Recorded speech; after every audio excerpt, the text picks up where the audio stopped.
Keir Starmer's first year as leader of the opposition has been quite far from the change in Labour's directions and electoral chances promised after his decisive victory last year. While not all of this can be blamed on the leader, his office, or the party, COVID has had a massive damper on certain aspects of the opposition, to be fair. It does feel that opportunities have been missed, and it's not quite all going to plan.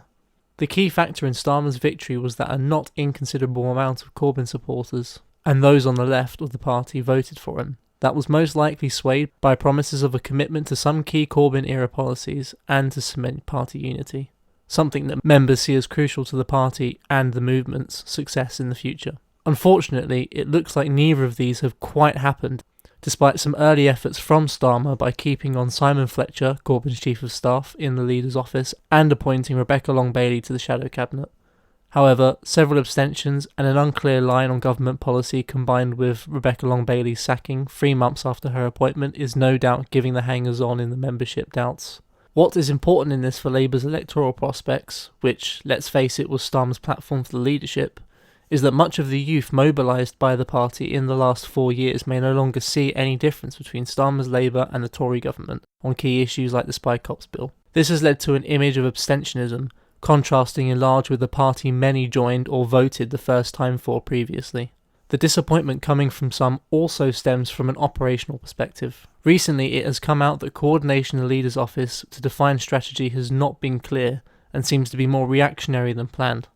Long-term strategy was a weakness under Corbyn that held his leadership back, and while Starmer has gained control of party mechanisms much faster than Corbyn did, he didn't cement this with any clear plan of where his leadership will take the party in an election or government. Now, much of his agenda has no doubt been delayed because of COVID, which has left him on the back foot in many ways. But there are many cases of missed opportunity. Starmer has been accused of political timidity in the last year for not wanting to commit too strongly to criticisms or votes that are angled at the government, most likely seeing this as being turned against him early in the pandemic because of national rallying effect, where the public would support the government in order to pull together and get through the pandemic. But after the first few months, the narrative shifted to that of questioning how effective the government really was and whether they had mismanaged the country. Key to this was that the much praised furlough scheme aligns far more with Labour policy than a Tory one, and it became clear that a starved NHS mixed with a cut procurement and stockpiling had further plunged health services into crisis. Then there was test and trace, and PPE and Cummings. The only saving grace was the vaccination rollout, this time entrusted to the NHS. All of these were key points Labour had to hammer home. The facts were there to show how bad Conservative government was, and how the key areas championed by Labour were the success cases. This was never truly capitalised on, and the poll numbers have shown it.